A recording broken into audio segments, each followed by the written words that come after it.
Hello दोस्तों, good evening. कैसे हैं? मैं दीपक शर्मा अपने ऑनलाइन चैनल पे बहुत बहुत स्वागत करता हूं। आज हम करंट इलेक्ट्रिसिटी का लास्ट लेक्चर डिस्कस करने वाले हैं। इससे पहले जो लेक्चर अपन ने डिस्कस किया था उसमें हमने आपको बताया था धारा के ऊष्मीय प्रभाव क्या होते हैं, ठीक है, और कि जूल का नियम क्या होता है और कितनी ऊष्मा उत्पन्न होती है। अब अपन बात कर लेते हैं धारा के धारा के ऊष्मीय ऊष्मीय प्रभाव के अनुप्रयोग, ठीक है। धारा के ऊष्मीय प्रभाव का कहां पर उपयोग होता है उसके बारे में अपन डिस्कस करने वाले हैं, यानी धारा के ऊष्मीय प्रभाव के अनुप्रयोग के बारे में हम पढ़ने वाले हैं, ठीक है। तो सबसे पहला जो अनुप्रयोग होता है वो अपन देखते हैं धारा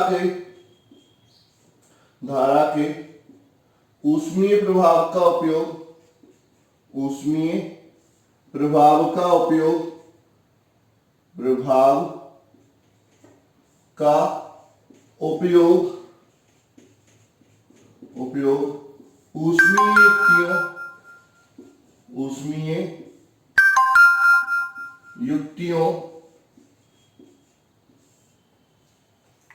युक्तियों जैसे हीटर, गीजर, प्रेस, ठीक है, इत्यादि में किया जाता है, ठीक है। आप घर में बहुत सारे ऊष्मीय युक्तियां देखते हैं, जैसे पानी गर्म करने वाला गीजर हो गया, आपका हीटर हो गया, ठीक है, उसके अलावा आपका क्या हो गया, प्रेस हो गई। इन सब में अपन क्या करते हैं, धारा के ऊष्मीय प्रभाव के उपयोग के बारे में पढ़ते हैं, ठीक है। युक्तियां होती हैं उसमें हम एक विशिष्ट तार का उपयोग करते हैं। जनरली वो किसका होता है, नाइक्रोम का बना होता है। तो इन युक्तियों में प्रयुक्त होने वाला तार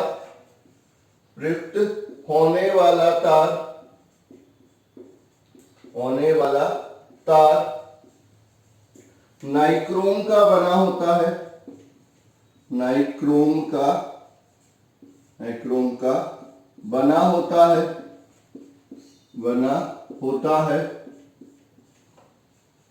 नाइक्रोम का बना होता है क्योंकि नाइक्रोम एक मिश्र धातु है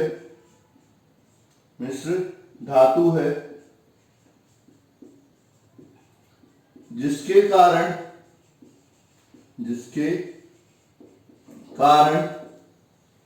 उसकी प्रतिरोधकता उच्च होती है, ठीक है। तो जितनी ज्यादा प्रतिरोधकता होगी उतनी ही ज्यादा ऊष्मा उत्पन्न होगी। इसलिए जितनी भी हीटिंग डिवाइस होती है, यानी जितनी भी ऊष्मीय उपकरण होते हैं, उनके अंदर किस पदार्थ का उपयोग किया जाता है, नाइक्रोम का उपयोग किया जाता है, ठीक है। दूसरा अनुप्रयोग होगा इसका धारा के ऊष्मीय प्रभाव का उपयोग विद्युत बल्ब में रोशनी प्रदान करने के लिए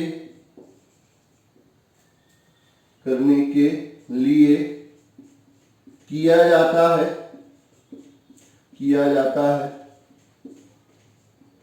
इसमें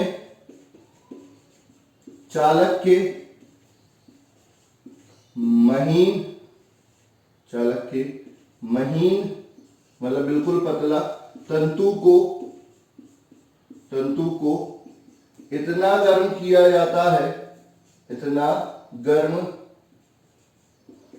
जाता है किया जाता है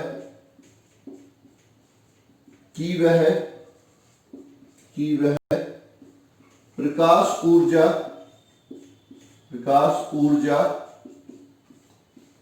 उत्पन्न करने लगता है, कि वह प्रकाश ऊर्जा उत्पन्न करने लगता है, सामान्यतः से लगता है। इसमें जो तंतु होता है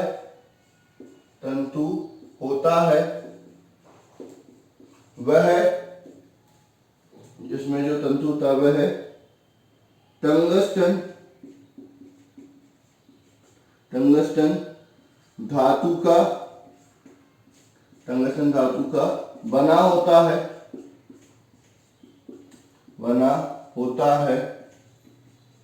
क्योंकि उसका गलनांक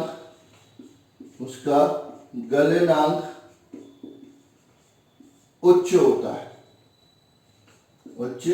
है, ठीक। गर्म होने के बाद भी वो पिघलता नहीं है, नहीं तो इतना गर्म होने के बाद जल्दी से पिघल जाएगा तो पता चलेगा रोज के बल्ब फ्यूज हो रहे हैं। जो पुराने बल्ब आते थे ना, पीले सी रोशनी जो देते थे, उनमें अपन क्या करते हैं, धारा के ऊष्मीय प्रभाव का उपयोग करते हैं। धारा प्रवाहित करते हैं तो वो तंतु बहुत ज्यादा गर्म हो जाता है, इतना ज्यादा गर्म हो जाता है कि जो ऊष्मा निकलती है वो किसके रूप में निकल जाती है, प्रकाश ऊर्जा के रूप में निकल जाती है और हमको रोशनी मिल जाती है। तो उसमें आपका ऊर्जा का बहुत ज्यादा व्यय भी होता है, खर्च भी होता है। एक बल्ब 100 वाट का होता है, जबकि हमारे जो एलईडी बल्ब आज की दुनिया में आ गए हैं वो 9 वाट के होते हैं, 9, 10, 12, 15। तो मतलब उससे 10 गुना पावर वो बल्ब आपका क्या करता था, कंज्यूम करता था, ठीक है। तो क्या करता था वो, किस पर वर्क करता था, धारा के ऊष्मीय प्रभाव पर वर्क करता था। उसमें तंतु किसका बना होता है आपके, उसका जो तंतु होता है वो टंगस्टन धातु का बना होता है। क्यों? क्योंकि टंगस्टन धातु का गलनांक सबसे ज्यादा होता है, वो इतना ताप सहकर भी, इतना गर्म होकर भी वो पिघलता नहीं। अगर पिघल जाता तो आपका रोज की वाली फ्यूज होते, ठीक है। तो उससे बचाने के लिए तीसरा आपका अनुप्रयोग आता है किसका, धारा के ऊष्मीय प्रभाव का उपयोग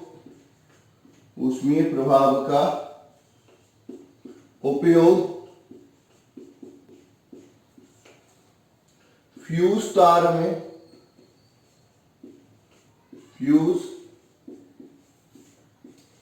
में किया जाता है, फ्यूज तार में किया जाता है, ठीक है।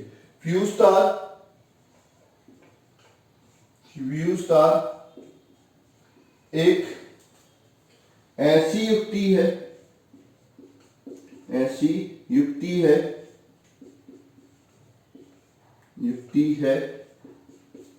जो घर के विद्युत परिपथ में श्रेणी क्रम में लगाई जाती है,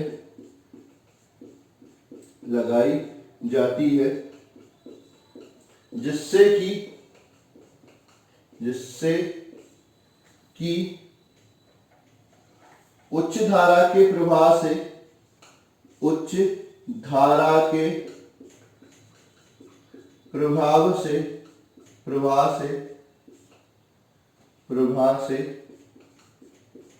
घरेलू उपकरणों को क्षतिग्रस्त होने से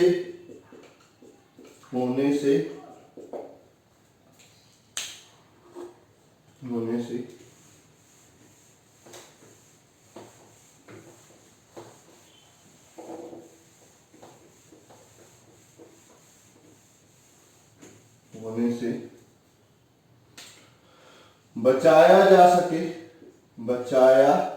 जा सके। उच्च धारा के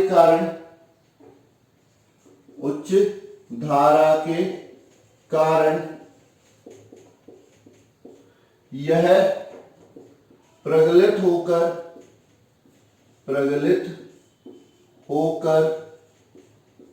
टूट जाता है और समस्त परिपथ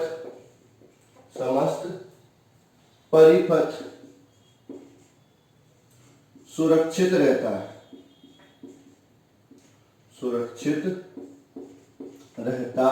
है। ठीक है। तो आपका क्या होता है, फ्यूज तार आपने देखा होगा कि हर घर के सर्किट में कटआउट लगाया जाता है। ठीक है। और कटआउट के अलावा क्या होता है, जो सर्किट बोर्ड होता है वहां पर भी अब एक फ्यूज लगाया जाने लगा है। ठीक है। तो फ्यूज क्या होता है, एक तार होता है जो कि क्या होता है विद्युत परिपथ के श्रेणी क्रम में लगाया जाता है, जिससे क्या होता है कि जब भी उच्च धारा आएगी तो वो तार गर्म होकर क्या हो जाएगा, टूट जाएगा, तो उच्च धारा को अंदर प्रवाहित नहीं होने देगा। अगर वो अंदर प्रवाहित होती तो घर के जितने भी उपकरण है वो क्षतिग्रस्त हो सकते थे। तो उनको बचाने के लिए खुद का बलिदान दे देता है, खुद निपट जाता है और बाकी सारी चीजें क्या हो जाती हैं, बच जाती हैं। ठीक है।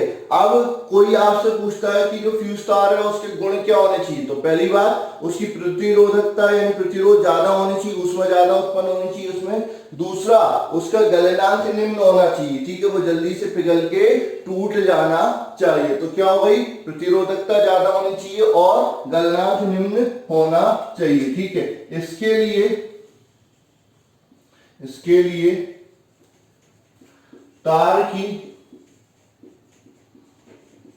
प्रतिरोधकता उच्च होनी चाहिए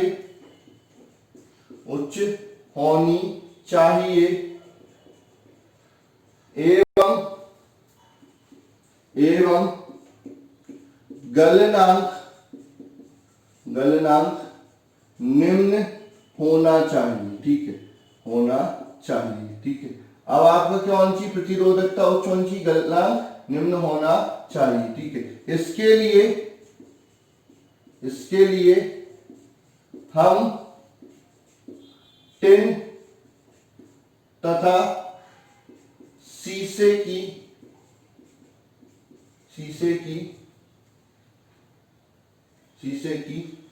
मिश्र धातु का उपयोग करते हैं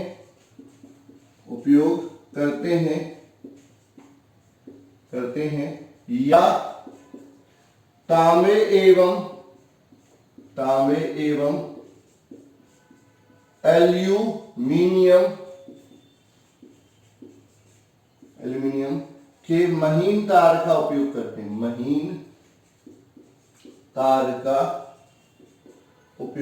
बिल्कुल पतला सा तार लगाते हैं, किसका, कॉपर का या एल्यूमिनियम का। जितना पतला तार होगा उतनी प्रतिरोधकता ज्यादा हो जाएगी और जल्दी से वो टूट जाएगा, क्योंकि आपको हर जगह पर टिन और लेड का अलॉय यानी मिश्र धातु नहीं मिलती है। इसलिए हम जब जुगाड़ बनाते हैं, भारतीय लोग बहुत सारी जुगाड़ बनाते हैं, तो घर पे ही आपका एक पतला सा तार कटआउट में लगा देते हैं। ठीक है। तो आपने घर पे जो देखा है उसमें तो पतला तार लगाते हैं, लेकिन जो आइडियल होना चाहिए वो क्या होना चाहिए, टिन और लेड का, यानी आपके टिन और शीशे के अलॉय मिश्र धातु का तार बना होना चाहिए। तो ये होगा आपके धारा के ऊष्मीय प्रभाव के अनुप्रयोग। ठीक है।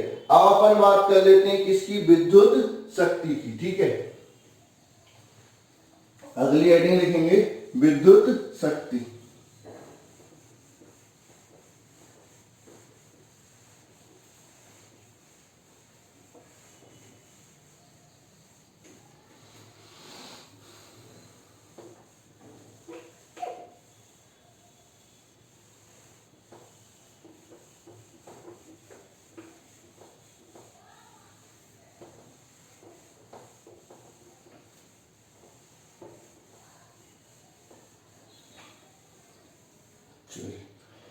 हेडिंग आएगी आपकी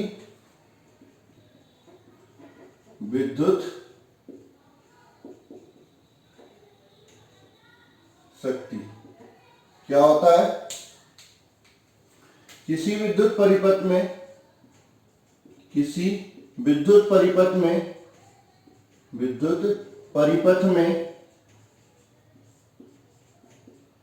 विद्युत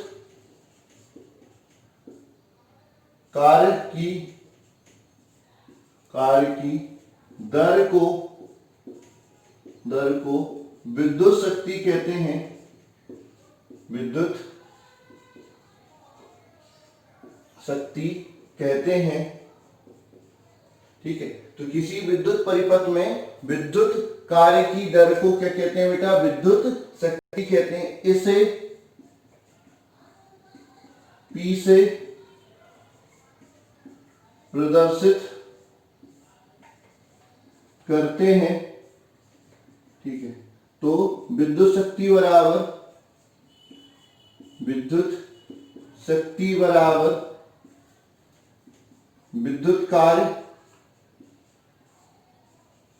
कार्य बटे समय। तो P बराबर W बटे T। हम जानते हैं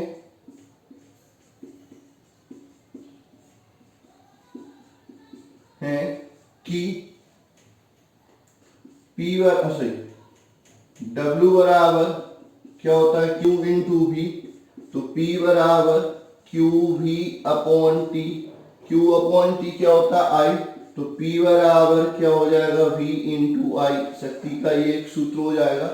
अब ओम के नियम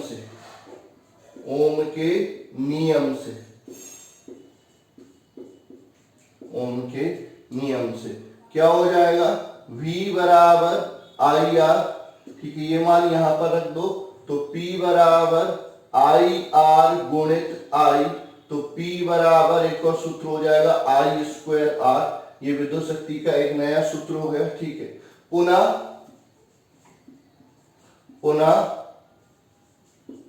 ओम के नियम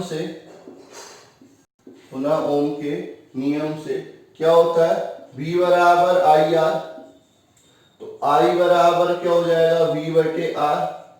ठीक है, ये मान यहां पर रख दो। तो P बराबर क्या हो जाएगा? V बटे R का होल स्क्वायर गुणित R। ठीक है, अब मैं इधर लिख देता हूं बेटा। P बराबर ये हो जाएगा V स्क्वायर बटे R स्क्वायर गुणित R से R कट जाएगा। P बराबर V स्क्वायर बटे R। ठीक है, ये विद्युत शक्ति हो गया। इसका मात्रक क्या होता है? जूल प्रति सेकंड। इसी को अपन क्या बोल देते हैं? वॉट बोल देते हैं। ऐसा ही मात्रक वॉट हो जाता है। अन्य मात्रक क्या होता है आपका? किलोवाट, 1000 वाट। ठीक है, आपका जनरली याद रखना है कि किलोवाट 1000 वाट। तो वाट को किलोवाट में बदलने के लिए 1000 से गुणा करना पड़ेगा। और कितने घंटे चल रहा है और कितनी ऊर्जा उपयोग कर रहा है, तो उसमें घंटे से मल्टीप्लाई करेंगे तो किलोवाट आवर यानी आपका यूनिट मिल जाएगी और उससे आप विद्युत बिल निकाल सकते हैं। तो उस प्रकार के भी क्वेश्चन आ सकते हैं। अन्य मात्रक में एक हो जाएगा अश्व शक्ति हॉर्स पावर HP। ठीक है, 1 HP हॉर्स पावर अश्व शक्ति बराबर 746 वॉट, 746 वॉट। तो ये हो गए आपके विद्युत शक्ति। इस पर भी आपके न्यूमेरिकल पूछे जाते हैं। हाँ, कोई उपकरण में अगर आपको शक्ति और विभव की रेटिंग दी जाती है तो शक्ति और विभव नियत नहीं रहते, उसका प्रतिरोध नियत रहता है। प्रतिरोध को यहां से निकालेंगे, R बराबर V स्क्वायर बटे P। एक चीज और बता दूं कि अगर हम श्रेणी क्रम में कोई भी युक्तियां लगा रहे हैं, ठीक है, तो जिसकी शक्ति उच्च होगी वो कम शक्ति व्यय करेगा यानी कम ग्लो करेगा। यानी बल्ब ले लिए अपन ने, ठीक है, एक 100 वाट का एक 200 वाट का, उनको अगर श्रेणी क्रम में लगाए तो जो 100 वाट का होगा वो क्या होगा, ज्यादा ग्लो करेगा, ज्यादा चमकेगा, और 200 वाट का कम ग्लो करेगा श्रेणी क्रम में। जबकि समांतर क्रम में जिसकी शक्ति ज्यादा होगी वो ज्यादा ग्लो करेगा, यानी जिसका प्रतिरोध आपका क्या होगा, कम होगा, वो ज्यादा ग्लो करेगा। ठीक है, तो मतलब जैसे 100 वाट और 200 वाट को समांतर क्रम में लगाएंगे तो 200 वाट ही ज्यादा रोशनी प्रदान करेगा, लेकिन श्रेणी क्रम में करेंगे तो 100 वाट का ज्यादा रोशनी प्रदान करेगा। तो उल्टा याद रखना, श्रेणी क्रम में कम वोट का बल्ब ज्यादा रोशनी देगा और समांतर क्रम में ज्यादा वोट का बल्ब ज्यादा रोशनी देगा। तो ये इस प्रकार के प्रश्न पूछे जा सकते हैं। तो यहाँ पर आपका धारा विद्युत लगभग लगभग क्या हो गया, खत्म हो गया। ठीक है, अगर कोई डाउट आता है, कोई क्वेश्चन दिक्कत आती है तो बिल्कुल आप मेरे से पूछ सकते हैं। आज के लिए बस इतना ही, मिलते हैं अगले लेक्चर।